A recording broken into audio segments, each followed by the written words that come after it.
Again, we are privileged to have in studio, as I've been announcing over the last 2 days, Dr. Scott Colter, and he is an individual with the Danbury Institute. First of all, I've got to be very impressed. Sometimes when you have somebody of his caliber that then says, on the last hour of Wednesday before Thanksgiving, I'll come into studio, that tells me a lot about his willingness to serve. And I first heard about him, interesting enough, listening to our good friend Jeff Shreve. And he was on with Jeff Shreve. My wife says, you have got to get Scott on this program. And I said, well, I don't even know much about him. And well, he goes to our church, and that was another joke because we both go to Prestonwood Baptist Church. Nevertheless, Dr. Scott Colter is the co-founder of the Danbury Institute. We have danburyinstitute.org on our website. He is chairman and chief executive officer, also served as the founding partner of Colter and Company. Has also held a number of positions, first on the faculty at Mid-America Baptist Theological Seminary in Memphis, Tennessee, and then first as a director of advancement, later chief of staff at Southwestern Baptist Theological Seminary. And Scott, I really appreciate you coming in studio today. So grateful to be here, absolutely. And I was just talking with your producer outside. Learned 52 years on the radio here. What a remarkable accomplishment. So honored to be part of Point of View today. This is tremendous. Well, and again, I would love to get you more involved with some of the things that are happening here because you bring a lot to the table in terms of some of these issues. But first of all, let's talk about the Danbury Institute, because when I first heard about it, I said, how is it I did not know about this? But as I've come to learn, you are kind of doing some research behind the scenes and finally decided, okay, do we need an institute like that, or are we reinventing the wheel? And really, in terms of your dedication to life and liberty and family, there is a complete overlap. It's one of those Venn diagrams. I don't want to sound like Kamala Harris, but, like one of those Venn diagrams where the overlap between what you do and what we do at Point of View is very significant. But tell us some of the history. Absolutely. Well, Danbury Institute is very new, but also very old at the same time.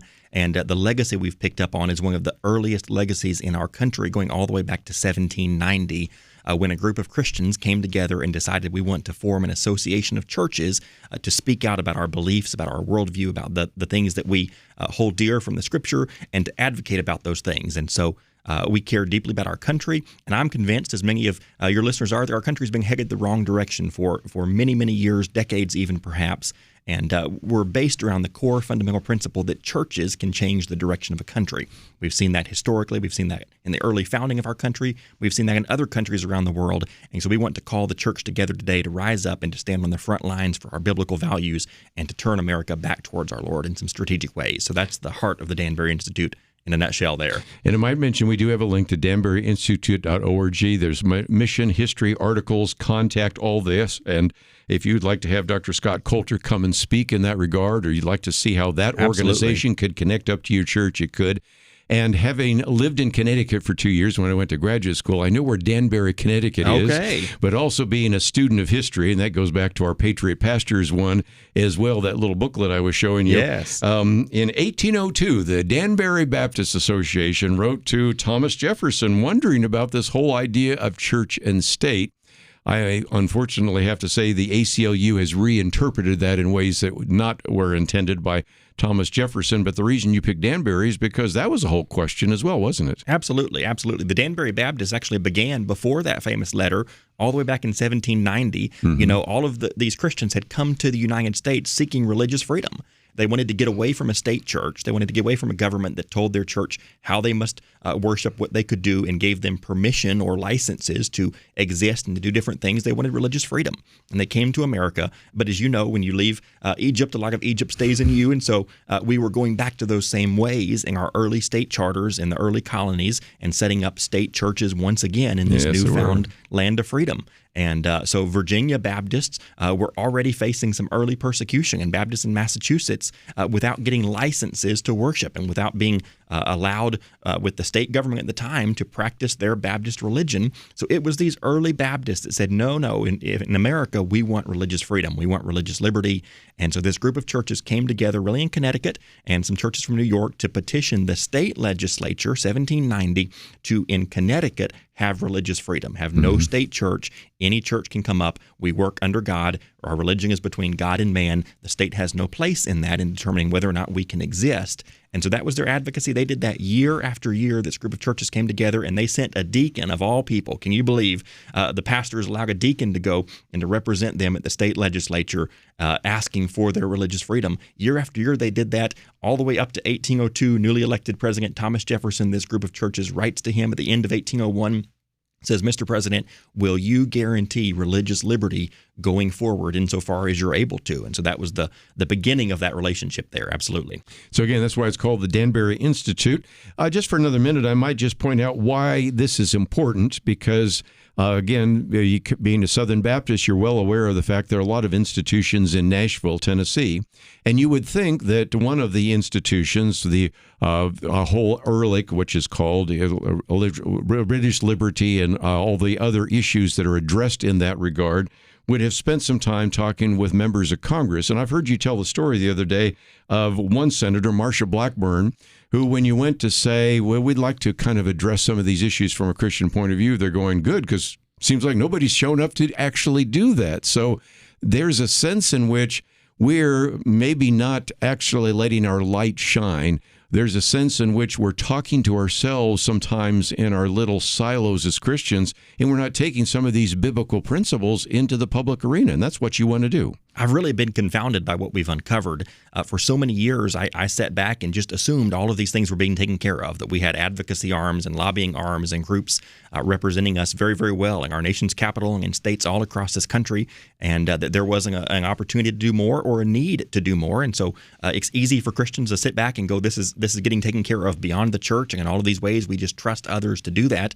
So many times in our life, when we trust others to do things for us, it ends up not happening like it should there. And so this has been a progression in our life. I originally felt called to pastor a church and to be a preacher. I'm formally trained in that through seminary. I've worked in several churches along the way. And so this wasn't the original outcome for our life trajectory, if you will, there. But in realizing what was happening in our nation's capital, the Lord has really given us a burden that this is a mission field, that our churches do a great job in our local communities dealing with our local people. We do a great job internationally working on the foreign mission field, but we've forgotten for many years about our country and the spiritual condition of our country. We need to see God return to our public policies, to our processes in this country, and biblical values instated once again. So we've got a great mission field in our nation's capital on behalf of the Lord, and are working together in those ways. Kind of illustrates one of the principles of leadership I talk about. It's not what you expect, it's what you inspect. And you expected that something was happening, and you inspected it and found out it was not. That's great. So again, if you'd like to know a little bit more, of course, they have a whole series of articles as well about some of these very key issues. And how could you begin to understand the issue like abortion, same-sex marriage, even the relationship of church and state, the issue of transgenderism, if you didn't have a biblical compass, if you didn't have a biblical perspective? So this is one of the reasons why we wanted you to know about the Danbury Institute. Thought we'd talk a little bit about some of the individuals that have been put forward in the cabinet for Donald Trump's administration. And if you weren't with us in the first hour, we did talk about the fact that a number of individuals, and that would be John Ratcliffe, the nominee for CIA, Pete Hegseth, who came and spoke at our Point of View banquet recently, nominee for Secretary of Defense, Alais Stefanik, nominee for UN Ambassador, Brooke Rollins, tapped as Secretary of Agriculture, Lee Zeldin, EPA Administrator, and others have actually been facing some threats, bomb threats, all the way down to swifting and all sorts of other things that might be taking place, swatting. So nevertheless, we will certainly be encouraging you to pray for those individuals. And I think maybe there's a need to actually have the current president, Joe Biden, to say maybe we should provide protection, because obviously there's protection for Secret Service provided for Donald Trump and J.D. Vance. If indeed he's confirmed, Pete Hegseth will have the Defense Department protect him, CIA director. We've seen that as others. But what about some of these others? UN ambassador, I don't know that there's any protection for them. So that is something to think about. Anyway, Scott, let me start with some easy ones. Don't really expect, but I think it illustrates, again, back to the Danbury, Connecticut Baptist. Sometimes you have people that are ministers to go into public service. One of those is Mike Huckabee. Here's an individual that was a pastor, used to listen to Point of View when he was at Southwestern Baptist Seminary, then becomes a pastor, then lieutenant governor, then governor, ran for president, and now the first non-Jewish ambassador to Israel. What's your thoughts? Absolutely. So excited about that. And really taking a step back and just looking at all this, I've made the point several times that with Donald Trump, you weren't just voting for a president, you were voting for all of the appointments that he will make down the line. And so you're looking at an entire worldview of the kind of people he's putting into these positions. The president fills 3,000 plus positions in the White House and in the associated offices there. And so this is an entire way of thinking about the world, a belief system, a way of approaching our governments and our politics. So a lot of people love Donald Trump. A lot of people have some concerns about him, but you're not just voting for a president, you're voting for all of these people in that election. They're now being appointed. Mike Huckabee is a case in point. Absolutely. One of our dear friends, a dear Southern Baptist friend. He has been faithful in every single way. He served the local church. He served the government. He served his state. He served our country. He believes all that we believe about the Lord, about the Scripture, and really about Israel. And that's a key thing in the world right now. What happens in Israel and the Middle East has global consequences for America, but really for so many nations. So to have someone that we trust that believes these things, that sees them the correct way there, has been to Israel numerous times, dozens of times, really has his hand on the pulse of what's happening there. But from a Christian perspective and from a conservative perspective, I'm tremendously excited about Governor Huckabee in that role. Absolutely. And again, one of the booklets I have there is on Israel, because I found that a lot of young people don't know the history. They say, well, they're just colonizers, which also relates, of course, to the booklet on anti-Semitism. There's just a real need to educate people, and I can't think of a better person to really use his skill to address those issues. And in the previous administration, you had some very significant changes. The Abraham Accords, certainly there.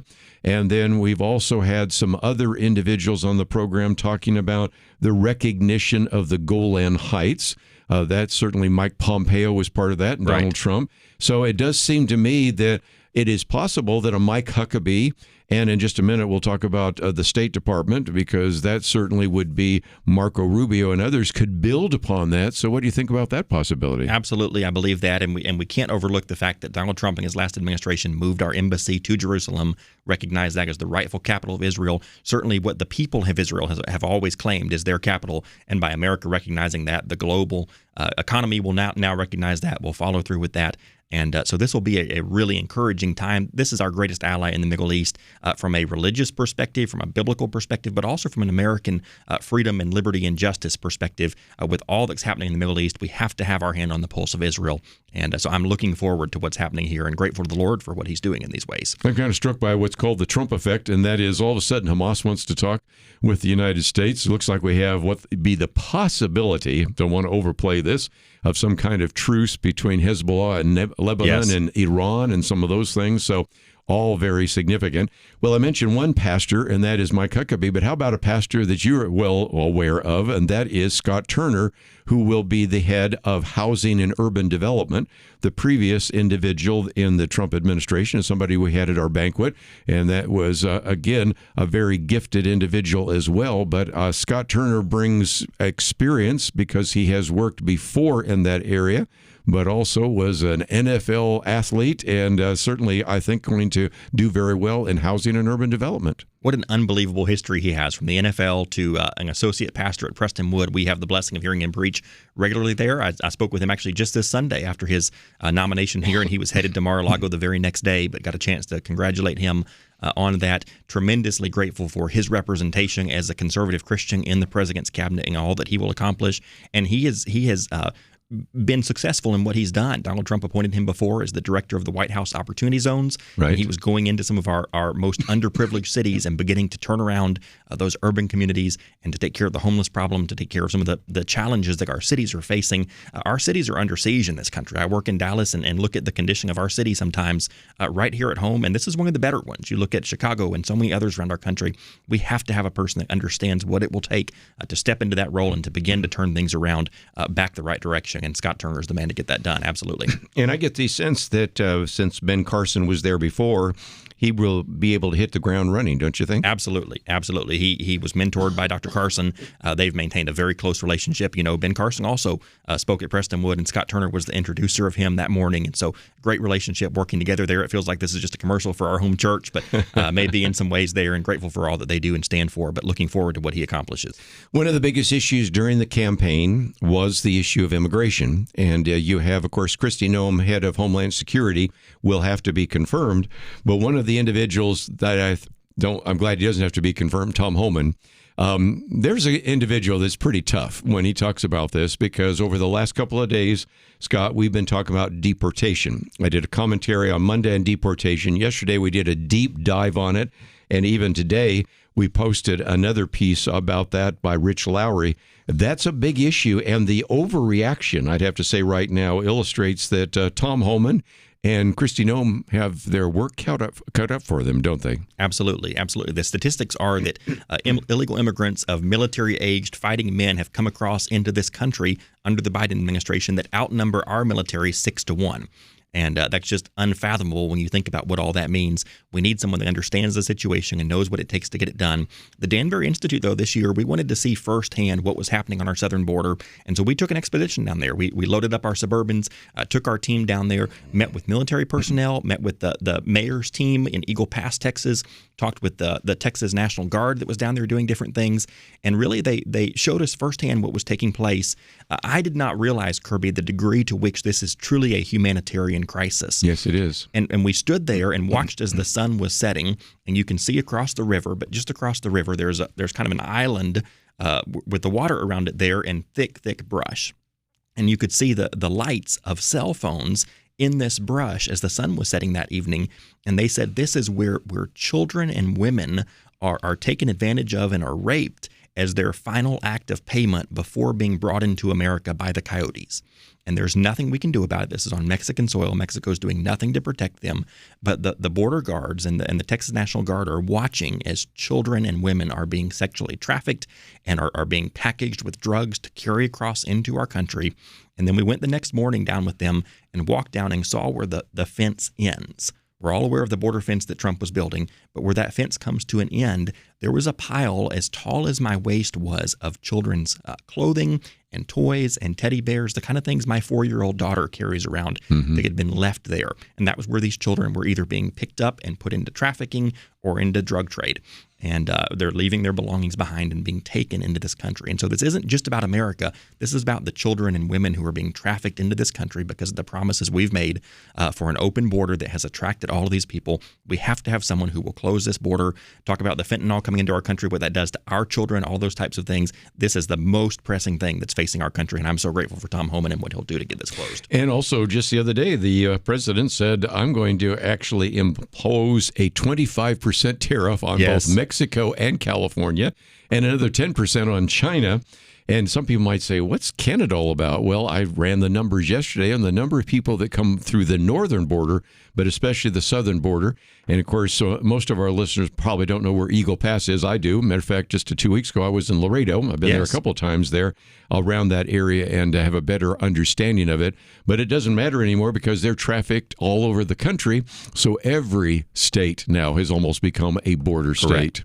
Let me encourage you again to go to danburyinstitute.org, and you'll find a number of things, a little bit more who we are. You can see their statement of faith, their mission, their history, and all the rest. Events, I might just mention that going to have an opportunity there at the Fort Worth Club to hear from Riley Gaines. Now, there is a bold woman who, in the midst of the transgenderism issue, has stood out.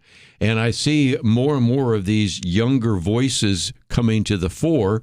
And one of the reasons, Scott, sometimes people say they enjoy our Millennial Roundtable is you get sort of discouraged about the future until you hear some of these very articulate millennials.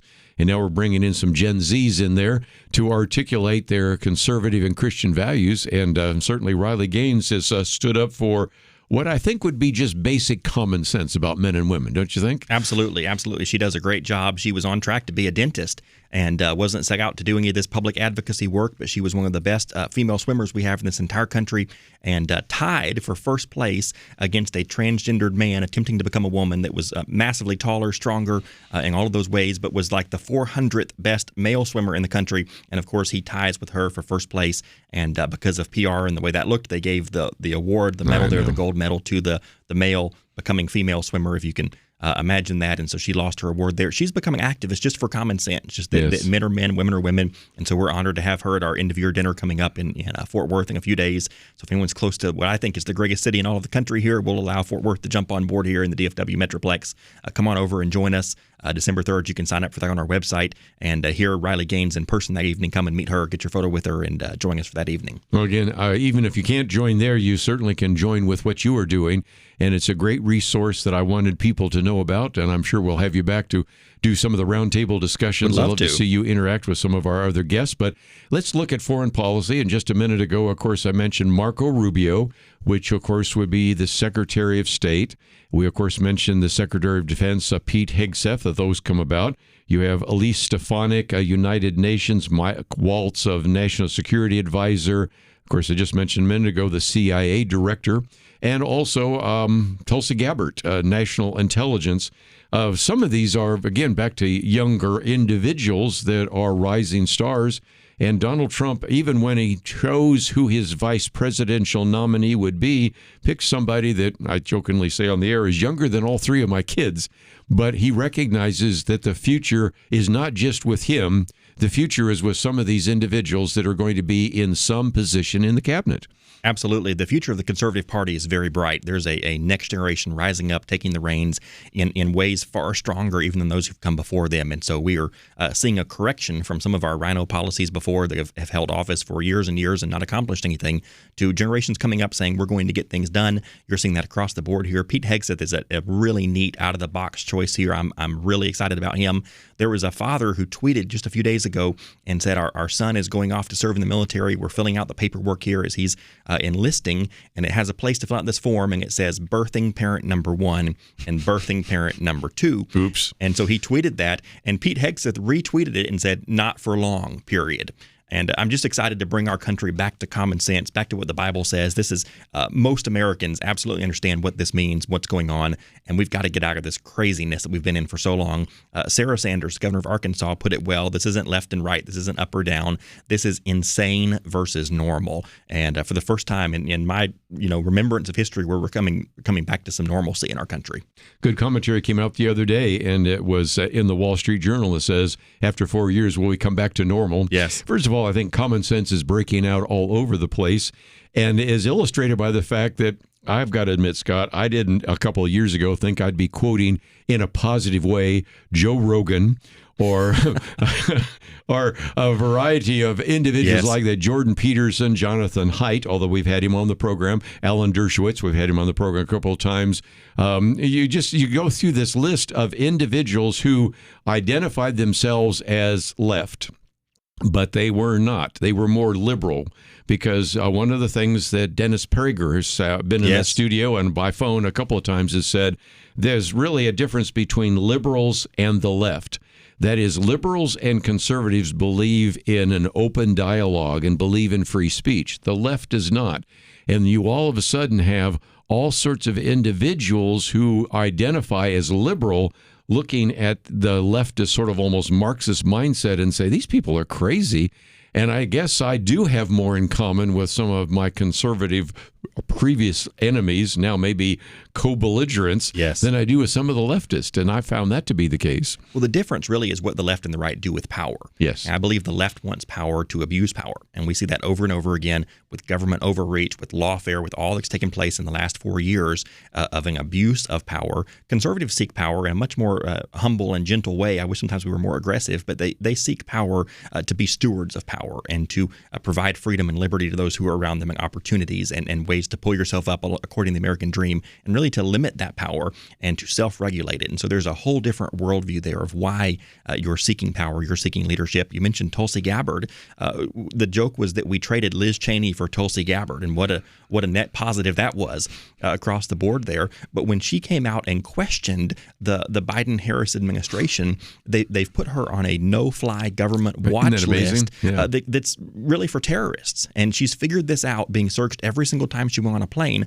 Well, now Trump has nominated her to the secretary position that will oversee that and will deal with TSA and those types of things. And so the irony of what's happening here and bringing our country back to the straight and narrow really is encouraging. I've been pulled over a few times. Maybe I should check that out for me, too. I think we're both on it. So nevertheless, okay, you're talking about, if you will, the weaponization of the Justice Department. Pam Bondi is now the Attorney General being tapped because Matt Gaetz is been set aside. But I think that is an illustration of something that needs to take place. And there is an argument being made that you don't want to do to others what they have done to you. We really want to set the course correctly.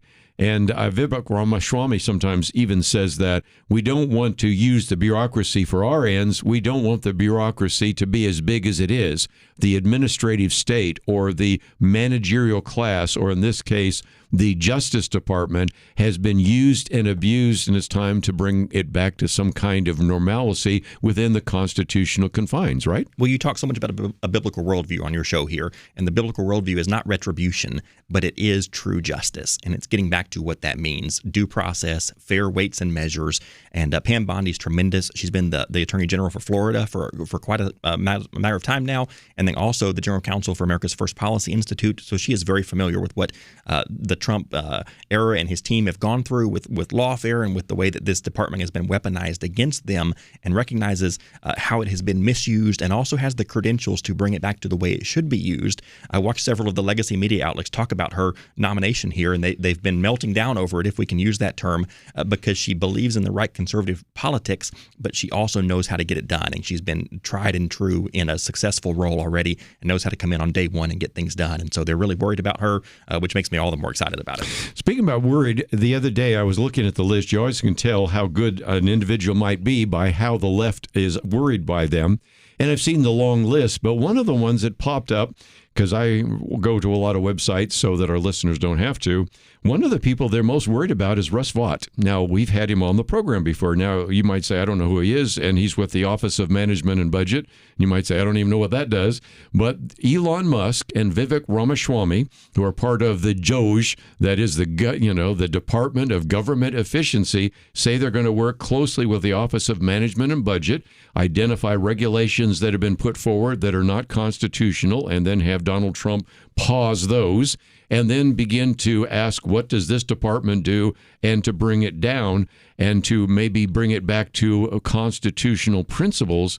So in some respects, that a lot of that might be behind the scenes, but if you're concerned about the expansion of the government and its expanding size and scope, in some respects, that's another issue that the American people sort of voted for, in terms of they were concerned about inflation, but a lot of that came from government spending too much money and thus having to print too many dollars, and as a result, making your dollars worth less in your pocketbook and in your purse.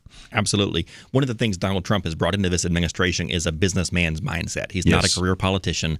Russ Vought was in the OMB before and was doing great work. A lot of that was derailed by COVID, and so I'm grateful he's getting back into that role to kind of pick up where he left off before.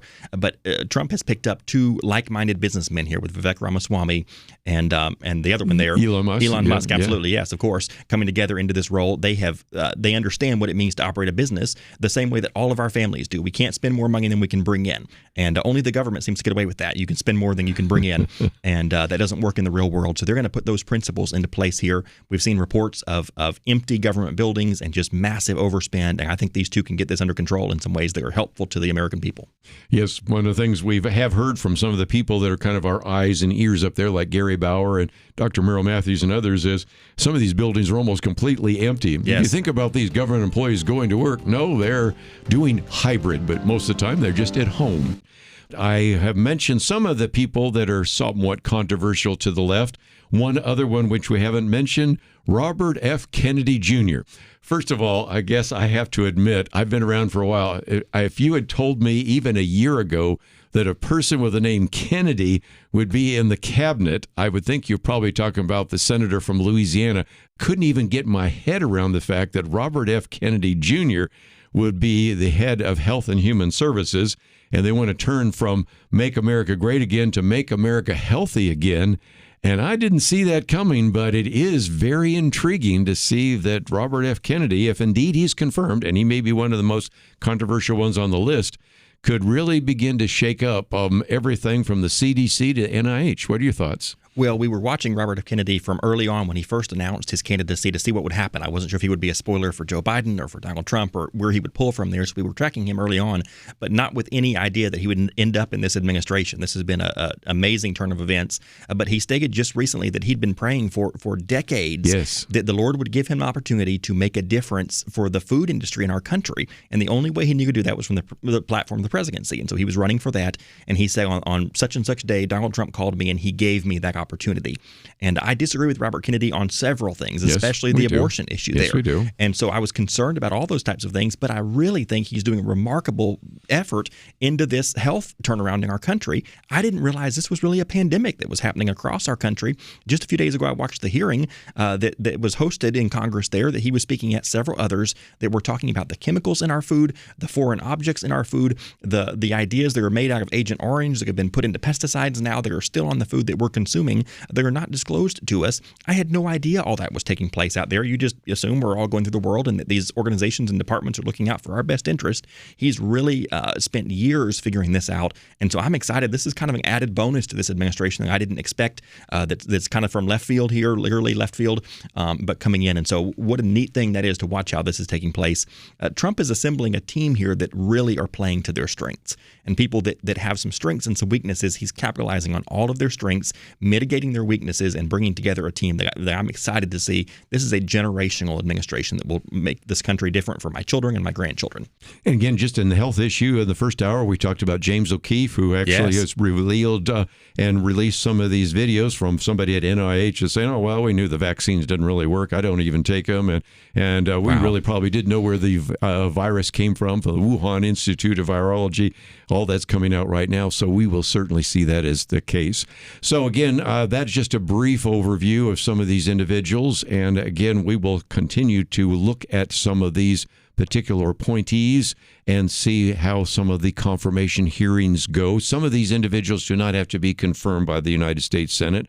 And I think there are some that would like to streamline that, because when the founders talked about advice and consent, I don't think they had any image of these senators getting up there giving long speeches before they even ask a question of the nominee, and some of the showboating that takes place. So we'll talk about that in a future program or two. There's a way in which, again, Scott can participate with you on the Danbury Institute. There's a place where it says give, and there's also a place that says join. And what I thought was so interesting is a lot of times people, when we come on the program, think, well, maybe as an individual I can join. You can, but there's also a place in which you can have an association of churches. And it does seem to me that if we want to get our voice known to the elected officials and we want to turn this country around, we need to think more about really being the salt of the earth and the light of the world. Well, if you look at just the evangelicals in this country, that's 35% of our country's population. So if you think about what that block of individuals can do, if the evangelical vote would mobilize in this country, we would win every election from the presidency all the way down to the school board every single year, year after year. That's what it looks like for Christians to engage and to be salt and light, and yet that's not happening. And so we want to encourage churches to stand together. We are an association of churches that's equipping and mobilizing churches to engage in these processes. You know, I don't like politics. I didn't get up in the morning and just decide to get into politics. But politics affect policies, and policies affect people. And Christians, we have an obligation to love our neighbors and to care about the people around us. The policies in this country either are helping or are hurting and hindering our neighbors all around us. And so I'm involved in politics because I care deeply about the pro-life issue. I care deeply about the religious liberty issue. We call the Danbury Institute for Life and Liberty, those two things working together there. And so the idea is to bring together pastors, to bring together individuals, and to speak on their behalf to elected officials and say, this is what Christians expect you to do. We expect you to vote this way on this issue. This is our biblical worldview here that we're approaching this. We expect you to support and to propose pro-life policies and to vote correctly on those things. We expect you to protect churches and not to ever get back to a place where we close down churches or say churches can't worship while the strip club is open and the bar is open and the car wash is open. Churches couldn't be open. We can never again do that in our country. Churches are the moral compass of America. They have been from the very beginning. And when we lose our churches, we lose our country. So the Danbury Institute exists to keep churches on the front lines, to keep churches engaged. We don't need a political revival in this country. We need a Christian revival in this country. We need the Lord to restore his blessings to our churches and to encourage them to get out there and to speak up and to be salt and light in the world. And so we're equipping churches and pastors to do that. That's what the Danbury Institute is all about. So we'd encourage individuals or pastors to sign up. Your church can join our association, partner with what we're doing, and we can do more all together than we can separately. Absolutely.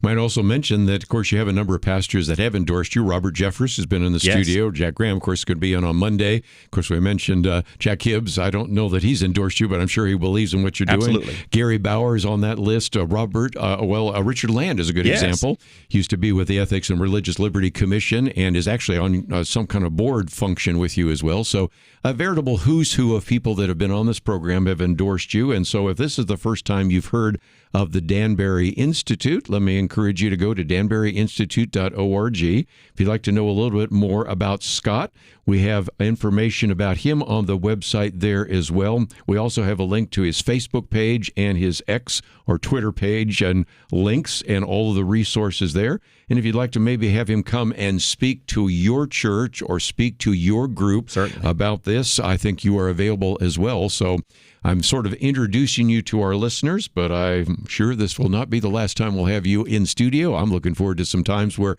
you can engage in some of the roundtable discussions and bring some more expertise in that regard. So thank you for being with us today. Just so encouraged by all that the Lord is doing through this administration, through your organization, through these resources here you're putting out.